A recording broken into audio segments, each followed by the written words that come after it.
Hello, this is Cusax, and welcome back to my farming world. My primary world with the farmhouse, the barn, and the greenhouse, and the forge, and such like that. And my quarry. If you remember where a quarry I dug out a lot for the stuff I've already done, and well, I needed a bit more resources this time, so I've had to extend this. I have the artificial light on so you can easily see all the work I've done. Go up here, and yeah, I've dug back a bit, and it dug up a bit. That's the outer facade. If you go on that, it's a slope back down towards the ground. So yeah, this is a massive expansion. There was a cave in the middle of it that I had some trouble digging around, but I've pretty much licked that, and I just only have a few remnants left of that, having to work around those issues, like the back entrance to the cave that I dug out, and this bridge so I could work on both sides of the cave, and slowly erode out the rest to the shell layer. So this is generated a lot of stone, but only about 75% of what I actually used in the thing. There was also a lot of landscaping and stuff I ended up doing, which produced a lot more dirt and stone for more material. So this project used probably about 4 to 5 full inventories of stone material in total. As you can see, I actually don't die in the quarry as much as you'd think. I think there's like total of like 2 or 3 crosses total. Maybe one I had to take out, but of all the stuff, that is, I actually don't die here a lot. It's usually actually the buildings and stuff that get me. I fall off of them. But yes, my quarry has grown immense. Next, let's go see what I've been working on. Alright, so that material, I've used it to start building some roads. This is just south of my, if you look at the compass, yes, I'm facing north. This is the southern end of the road currently. Just south, you can see the forge in the distance there. I've started doing some basic cultivation and stuff to prepare for crops when they add that. So I've got a few plots that I've marked out, and these ones I've actually cut them down so they're a little more obvious. This side I haven't yet cut them, but I've got a couple plots over here too. So, and then we get back to the rough, normal, this over here. So the forge, the barn that you're familiar with. I've added some attachments to the road for ease and stuff. So, the greenhouse, the quarry is back in that canyon there. So, alright, so I've put in some simple lights to keep the road lit at night. Not too many. You don't want to make it too pleasant. I mean, this is ancient times. Somebody would have had to come and keep these things full. So they're going to be few and far between and only close to the town. Out in the further outlying areas, when I get to them, they'll be pretty dark and they'll continue on. So that's the northern side there. But my main project, I did not put all that stone into a big network of roads to bore you with. I have actually built what I call the Western Fortifications. This is the western entrance to my town. And as you can see, they have built an impressive fort to guard the entrance. And that wall continues up on the hill to defend the town as its primary military fortifications. As you can see, it's quite high walled, and none of it's I've eliminated all possibilities of scaling it through the default means. You can see there are little holes in the wall, and those are quite intentional so that people have the opportunity to shoot at you if they don't want you entering the town. Yes. So here's the main entrance in the town. There are a couple placeholders here for gates that could be lowered to block access to the town.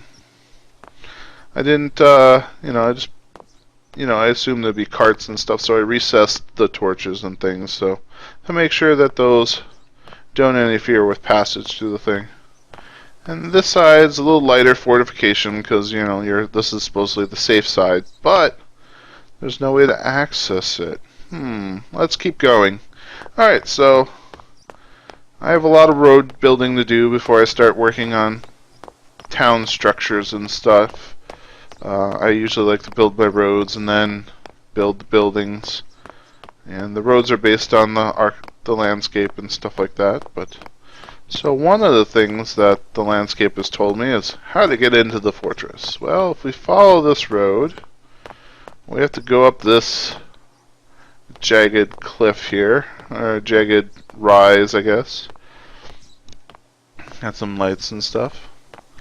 As you can see, I had to put in a bridge. There's this little gorge here, which, and helps, kind of deters some of the ways up there, but, we're civilized. We need a proper path, so I built that bridge. And just, we got supports and stuff. It's, well, it's not just a paper bridge. It's an actual functional bridge. It's not too long, so it didn't need any, columns or stuff to support it. But it is quite a ways up to the main entrance. I'm looking forward to some big doors that I can put in here, an impressively bar entrance, unless you were invited. And that goes to the inner courtyard. Probably need to put in a stable or something here because, or figure something out like that so that visitors can be properly taken care of. Maybe even a little side entrance just for the stable area. I haven't decided yet. That'll be a future expansion. So, we're entering the main keep. This is the living space, the main hall of the entire fortifications.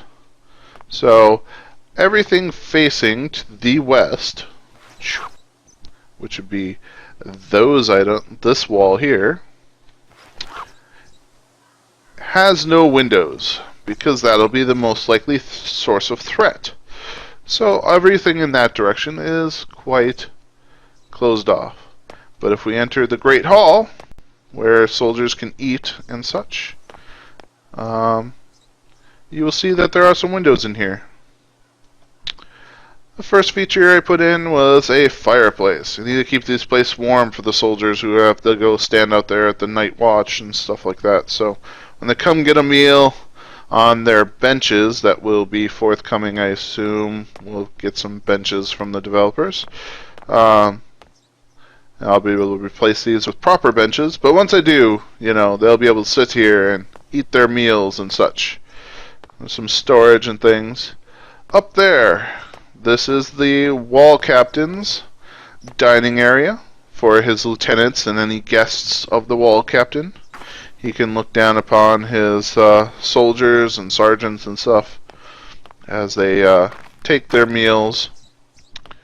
Windows opening up, so they'll give a good view of the town once that is built. But as that is the protected inside, most likely siege weapons will not be trying to attack the fortress from inside. So the little less security on this side. Overviews of people coming up and the road and stuff. Now we have barracks for the soldiers. A bunch of beds in here. There are a total of 16 bunk beds in the building. There is another set upstairs, and that provides sleeping space for 32 soldiers on site. You can get more if you do bed rotations. You could get potentially up to 96 soldiers there. Plus, you can have additional reserve forces in town, and they can come up inside through the protected access to bolster the walled defenses. This is a defensive point, so that if there's any problem on the inside wall, citizen uprising or something, there's some ability to defend against that. And Throughout the structure, you'll find that barrels have been placed so that ammunition stores can be kept all over, stockpile bolts and arrows and such, so that, no matter where the threat is, there will be a plentiful source of ammunition available. And if we go up here, we're going to the North Tower. The North Tower is the location of the wall captain's personal chambers and the workshop. We'll start by going up here so you can get a view of the northern defenses here. Alright, so this gives a good view of this entire valley leading up to the wall.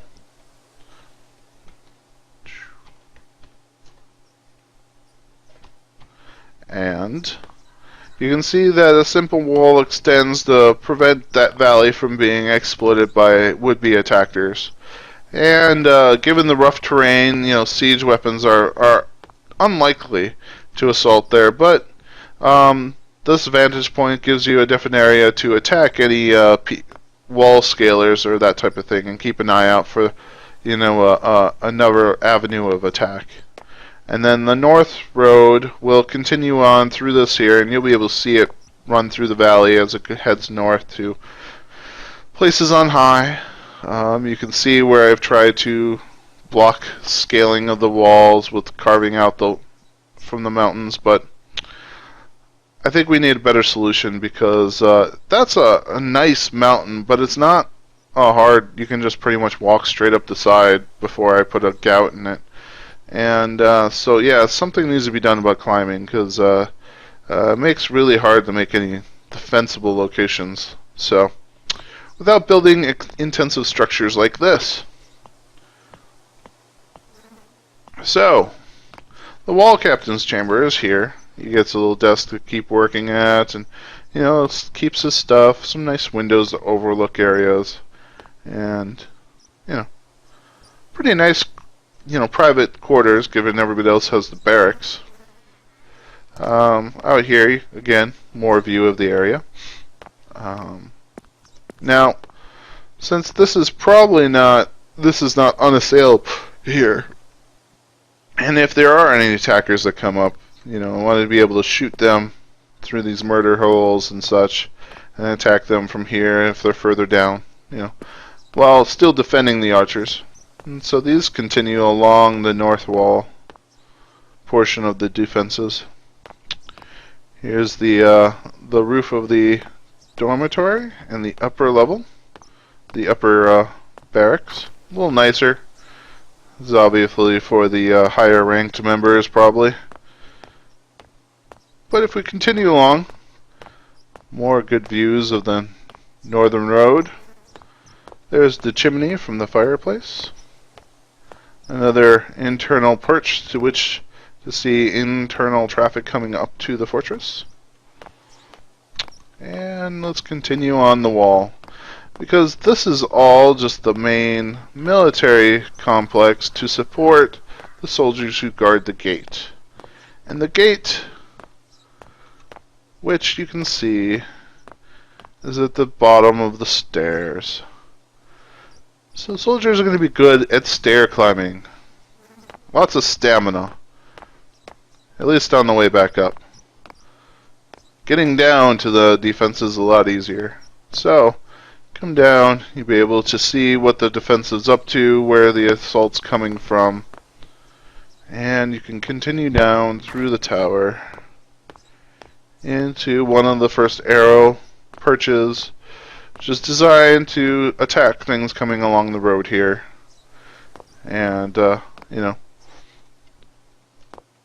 but while still being far enough out that you can probably avoid direct return fire.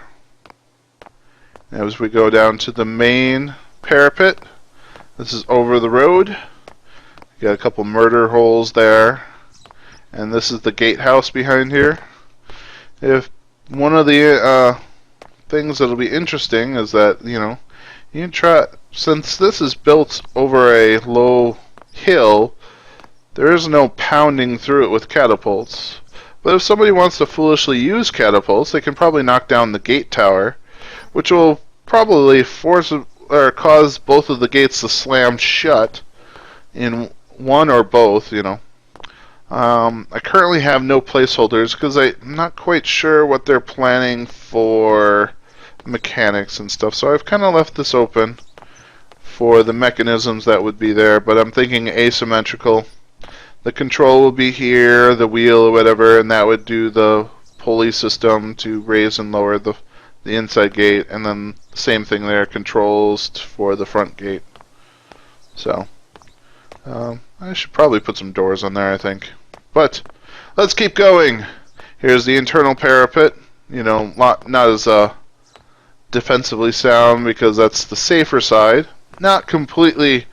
It's not completely accessible or anything like that, but just not. You know, the height and the dominance have not been put into that side as much. You know, because once they're on that side of the wall, you know, things are, you know, going downhill fast. So, you know, at that point it'll be probably to the keep for the main defense. But if we go up here, archers are power. So as you see, more murder holes, and actually, remember I showed you these murder holes. I have special access here to attack people who are right at the entrance of the causeway into town. So, but this is the archer's parapet. It's an extended parapet just to have large numbers of archers have a defensible position to attack intruders as they approach the gate. And this continues around here all the way to the crevice here, which is a large pit. That it's not actually that deep of a cave. It's just, you know, a convenient place to end the fortifications. But, you know, again, ammunition everywhere. Alright, and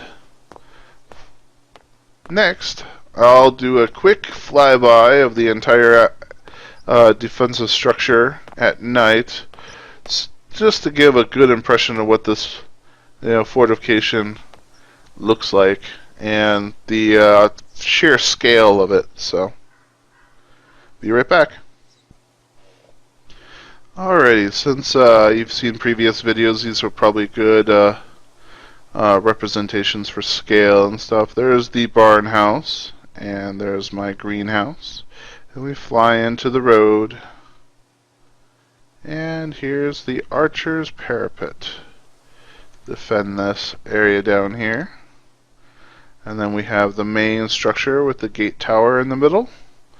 Close those gates as needed. Those defensive structures, and then of course that leads to the stairs to the main keep. There's the main keep, and that's of course the roof to the Great Hall. And then we have the barracks right there. And as you can see, these walls are, you know, pretty formidable on this side. High, and lots of rugged terrain leading up to them to defend it. There's the North Tower, and I think I was calling this Fell Wars Dam. I don't know, I'll probably create a backstory for it, but, you know, this is a simple defense to prevent this rough terrain being used as an alternative to the main entrance. And, you know, given all the rough terrains, you know, siege weapons are probably not very likely, but, you know, maybe in the future I'll expand that. So we come around the North Tower, and you can see the slightly more open nature on this side.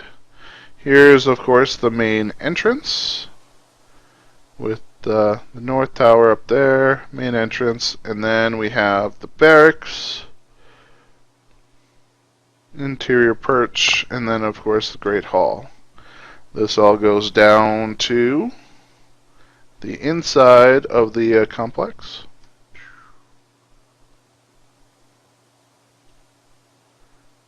And finally, the interior portion of the city entrance is here.